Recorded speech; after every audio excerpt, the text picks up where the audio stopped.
Hey everyone! Today I thought I would talk about my plans for the 2016 garden when it comes to cucumbers, squash, and watermelon. Um, I actually have a lot of varieties of stuff. I'm surprised. I'm definitely trying my best to find varieties that work in my garden and that I can grow every year. And last year I definitely had a fertilizer problem. It's hard to figure it out with containers. It needs a lot of fertilizer. You really got to make sure the soil's good. I think I finally have it figured out. I hope I'm not too optimistic. So I'm hoping this year will be the year where I can actually try a bunch of different things and see what I like best. When it comes to cucumbers, I've mostly done pickling ones, and I haven't really branched out to more versatile ones, fresh eaten ones. And I want to find some that really work all around. But I still have some pickled ones that have been working for me that I'm going to keep until I figure that out. The first thing is the Parisian Gherkin F1 cucumber. So it is a hybrid. So normally with hybrids, what you see is a lot of disease resistance, and it holds up really well to pressures. This one is a miniature small gherkin cucumber. It's supposed to have a sweeter flavor. It's more compact, a semi-vining one, and it has worked well for me in the past. I like to pick these small for to have a whole pickle in jars. So I wanted to keep those. Next up is the I cannot talk today. The national pickling cucumber. It's supposed to be high yielding, crispy but tender skinned. You're supposed to try and harvest it when it's young, but the quality is supposed to last longer in the season with these. They're supposed to be scab resistant and supposed to tolerate cucumber mosaic virus. And I grew this one last year. I don't really have any complaints with it. But again, I feel like I'm still figuring stuff out with this garden, and I haven't necessarily found favorites yet. Next up is the Ashley cucumber. I have not tried this one yet. It's supposed to be a more versatile cucumber for fresh eating and pickling. It's disease resistant, heat tolerant. It's supposed to be prolific. And it said something about it hanging low on the vines, so it's supposed to be easier to handle and harvest. I'm curious to see what that means, if that's a thing. I find that weird that it's pointed out. It must be a thing. It's just in my head I'm like, how does that work? We shall see. But it's supposed to be a more common market cucumber, so this might be a good one to have. And the next one is the North Carolina heirloom cucumber. It was stewarded in the mountains of North Carolina, and it's supposed to where does it? Oh, it's supposed to be good in dry and hot conditions, tolerate heat, and it has like moderate vines. It's supposed to be flavorful. It's a small, straight, pale yellow fruit. It could like a pale green too, with a light green flesh. It gets like a warm orange, like most cucumbers do when it's ripe. I think you're still supposed to pick them pretty young, like 4 inches by 2 inches for your fresh eating. But since it is the mountains of North Carolina, so it's not exactly where I'm at. But since it is an heirloom that's from my state, I'm wondering if it would do better in my garden. So this will be the one to see.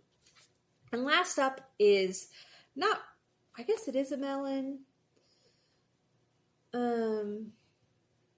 Yeah, I think it's more melon. But it's a Mexican sour gherkin. It's a cucamelon.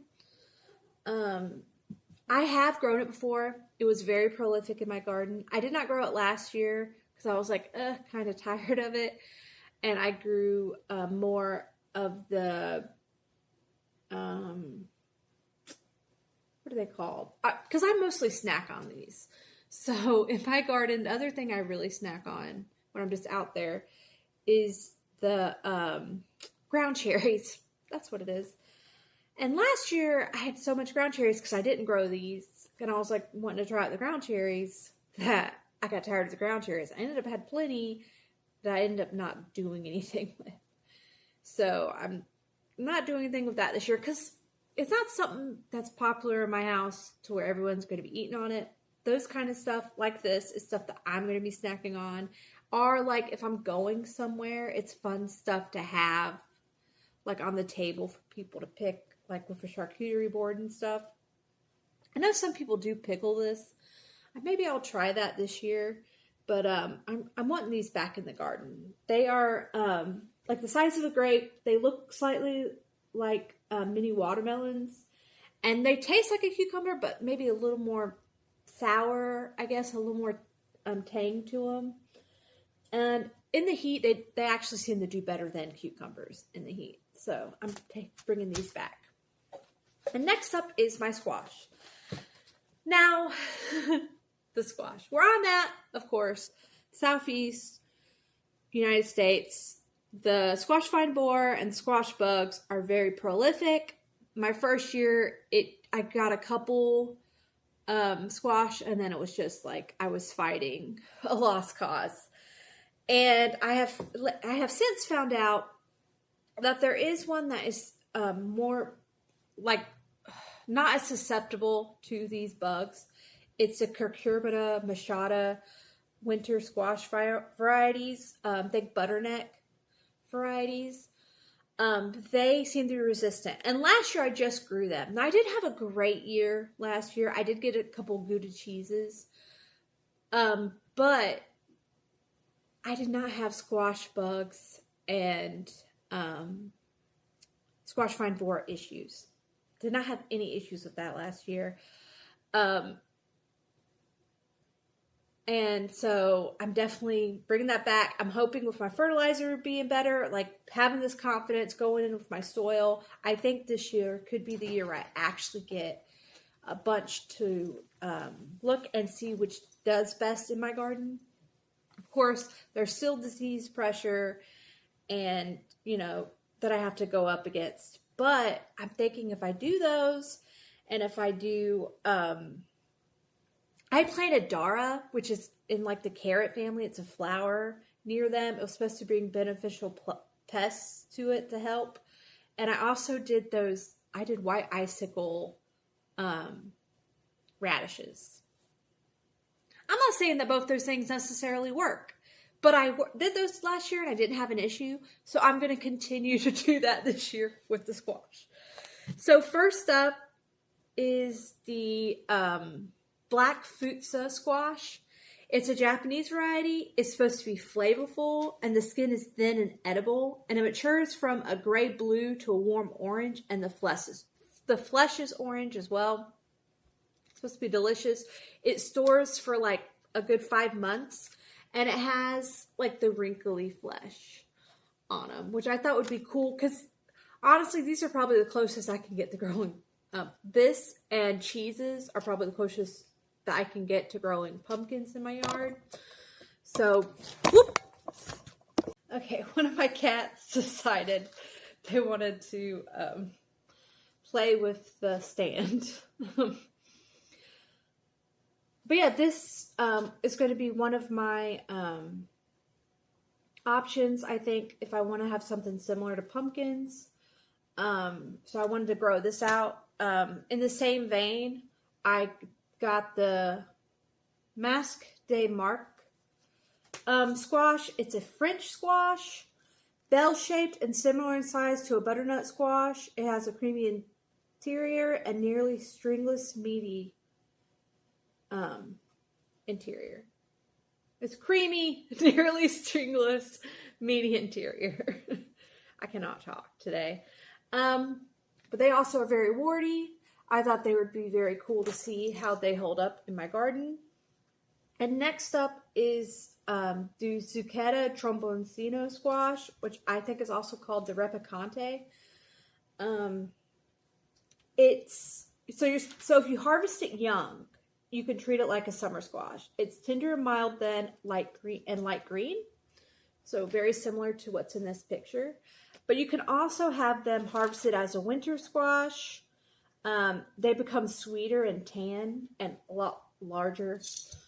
of a squash. So this would be awesome to have. I hope it goes good this year because last year I had a bunch of disease issues as well. And if it had some issues, but then it came back, but then it was too late in the season for me to really get any fruits off of it. So I thought this would be good to have to try and counteract not having any of the summer squashes early in the season. And next up, I'm getting into the butternut squashes now. The rest of it's pretty much butternut squash. This is the honey nut squash. It's a smaller, super sweet squash with deep orange color, but it has a higher sugar content, and so its shelf life is shorter. So this is one of those ones that you eat a lot quicker. And the next one I'm doing, because these two, like that one's like a really small binding one, and this one is a compact bush one. It's called the Burpees Butterbush. It's supposed to save space. It's a butternut type squash that can reach about 1.5 pounds. And I thought that would be cool to try to see if that works. Since I do container garden, if it comes with a good squash out of it, that would be awesome to have. And next up is the butternut squash. It's a Canadian heirloom. It's similar to the butternut. It has a slimmer neck. It's creamy with sweet, nutty flavor. And it's supposed to be good for roasting and mashing, which I thought would be awesome. And then I also got the Waltham butternut, which is a very popular one. I've yet to grow it. It's sweet, dry, orange colored flesh, and it's supposed to be good for pies and very, very productive. Then I also have the Tahitian melon, which there's no picture here, but it's a highly prolific butternut type. It's large, between 12 to upwards of 40 pounds if it's a really good year. It's good for roasting and pies, and it can last up to 9 months in storage. So this is one I really want to try and hopefully get this year. And I do have some other ones that I want to talk about, but this is only if my year starts off good and I continue to not have any squash vine borer issues. I am going to try some summer squashes, but I'm not going to try them until maybe like the end of July. I will plant them in my garage. I cannot talk today. I will plant them in my garage, and I will see if I can get them to a good size before I plant them out. I'm hoping I can miss the window because there's like 2 times in the growing season here that squash vine borer lays eggs and comes up. And you don't want to put them out when there's only been one egg laying. You want to do it for the last one because our season's so long here. There's 2 times that you can have issues with the squash vine borer. So I want to grow them in the garage and put them out at the end of the season where they're still like something like, end of August, where I still have good growing time left in September. And I'm hoping I can miss that window and not have any issues. But it's only if my season goes good. And so these are varieties that are very short days to harvest that I'm hoping I can get some good stuff out of. The first one is the early prolific straight neck. I did grow this one my first year. I got a couple off of it. It tastes good. It was bright yellow, smooth. It's good to pick them between 4 and 7 inches for a good flavor, and they're heat tolerant, which is good because it's, even if I get them out end of August, beginning of September here, it's very hot still. And next up is the Burpees Golden Zucchini. It's a bright golden zucchini with delicious and distinctive flavor. I'm hoping, because the kid's not a big fan of zucchini, but they'll eat squash, if I grow a yellow zucchini, I'm hoping that maybe they'll give that one a go. And next up, I'm also doing the early white bush scallop. It's tender. It's a white scallop fruit that are best picked between 4 to 6 inches in diameter for a mild tasting flavor. And the last one is the Zapella del Tronco. It's an Argentinian summer squash. It's a semi-bush, light green, with a sweet, a sweet, rich texture. And they're good to pick between 2 and 4 inch, and they're smooth, like round, like this fruits. And last up, and then I will be done for the day because it's just a day for me to talk. The last up is the melons. I have had luck with smaller melons, like tiger melons and peach. What are they called? The vine peach melons. But again, I think it's a fertilizer issue, and I'm hoping that now that I have it down, I can actually get some good melons. I also have an issue with cracking, so we'll see. But this year I'm going for the Carolina Cross. Now, this can get huge. It can get up to 200 pounds. But I'm hoping, because it's supposed to be growing good in my area, that this will be a good one to grow. I'm not expecting huge melons. I'm just wanting some melons. They're supposed to be huge fruits. They're light green with dark green stripes. They're supposed to have long vines, and they're supposed to thrive in warm tropical and subtropical environments, which would work for us in our humid, hot zone. So I'm hoping that one does good. This one is called the Florida Giant, or the Cannonball watermelon. I got it at a store near me that sells seeds that do good in our area. And again, I'm trying to get melons that I can actually grow. So I'm hoping maybe this will be the one. They're 30 to 40 pound large. They can get up to 90. I would be very surprised if that would happen for me. They can go anywhere in the U.S. They're dark green round watermelons with sweet red flesh. And the last of the watermelons is the Moon and Stars Yellow. They're yellow flesh with the similar, if you've seen a Moon and Stars watermelon, they have these light speckles all over them. They're green. It can get up to 25 pounds. I am growing this for the kid. I grew a golden gold watermelon that was a hybrid that he really liked. I got small ones off of him, so I'm hoping that this will be one that I can get that's not a hybrid, that I can grow out each year for the kid. And then the last step, I'm just going to do some cantaloupes this year. I do like a cantaloupe in the summer that's been salt and peppered. And I would like to get some for my garden this year. First up is the Minnesota Midget. It's a small vining fruit. It's 5 to 6 inches in diameter. It's only like 3/4 to 1.5 pounds, but they're sweet orange flesh with edible rind. It's very good for single, servings. And I definitely wanted that for myself. And I'm also going to try the Hell's Best Jumbo. It's 6.5 inches in diameter. It's supposed to be thick, sweet.